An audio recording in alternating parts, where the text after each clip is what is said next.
₹১৭০০ কোটি। কথাটা শুনতে অনেকটাই খটকা লাগতে পারে, তবে এটাই বাস্তব। ১৭০০ কোটি ব্যাংক ঋণ রেখে নির্বাচন কমিশন থেকে বৈধভাবে মনোনয়নপত্র পেয়ে গেলেন চট্টগ্রাম ৪ আসনের বিএনপি মনোনীত প্রার্থী আসলাম চৌধুরী। আসলাম চৌধুরীর ১৭০০ কোটি বর্তমানে ব্যাংক ঋণ রয়েছে এবং ঋণ খেলাপির অভিযোগে তার মনোনয়নপত্র প্রথমে বাতিল করা হয়েছিল, কিন্তু পরবর্তীতে নির্বাচন কমিশনের আপিল শুনানির পর তার মনোনয়নপত্র বৈধ করে দেওয়া হয়েছে এবং তাকে বৈধ করা হয়েছে শুধুমাত্র একটা শর্ত, আর সেই শর্তটা হচ্ছে ব্যাংকের টাকাটা দিয়ে দিন।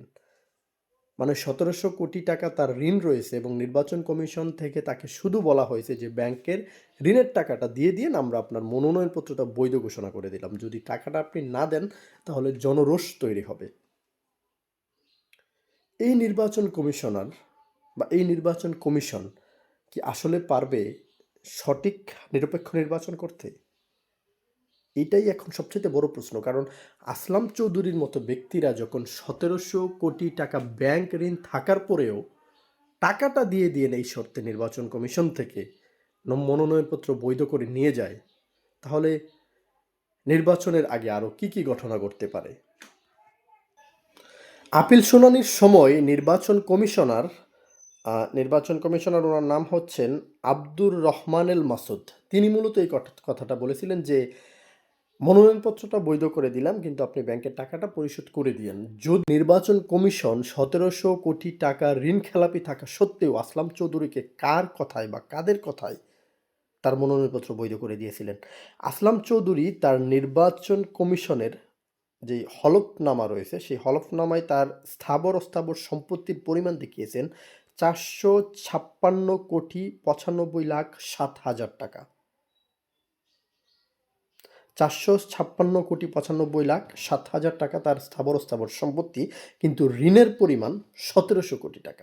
এমন একজন ব্যক্তিকে আসলে নির্বাচন কমিশনার কিসের ভিত্তিতে, কিসের বেসিসে বৈধ নমিনেশন দিয়ে দিলেন, যেখানে তার মনোনয়ন বাতিল হবার কথা, এবং তার বিরুদ্ধে মামলা হবার কথা ঋণ খেলাপির। রাষ্ট্রের ১৭০০ কোটি, ব্যাংকের ১৭০০ কোটি তিনি ঋণ খেলাপি হয়ে বসে আছেন এবং বৈধভাবে নির্বাচন করবেন। এবং এই আসলাম চৌধুরী যদি আগামী সংসদ নির্বাচনে জয়লাভ হয়ে আসেন, তাহলে উনি কি আদৌ এই টাকাটা পরিশোধ করবেন? এছাড়াও আসলাম চৌধুরীর যে নির্বাচনের হলফনামা রয়েছে সেই হলফনামায় তিনি স্থাবর অস্থাবর সম্পত্তির পরিমাণ ঋণের চাইতে বেশি কম দেখিয়েছেন, ঋণের পরিমাণটা বেশি, কিন্তু তার কাছে যে নগদ অর্থ রয়েছে সেই নগদ অর্থ ১১,০০০ কোটি। সে নির্বাচন হলফনামায় যে তথ্য দিয়েছেন সেই তথ্য মতে তার কাছে নগদ অর্থের পরিমাণ আছে ১১,০০০ কোটি।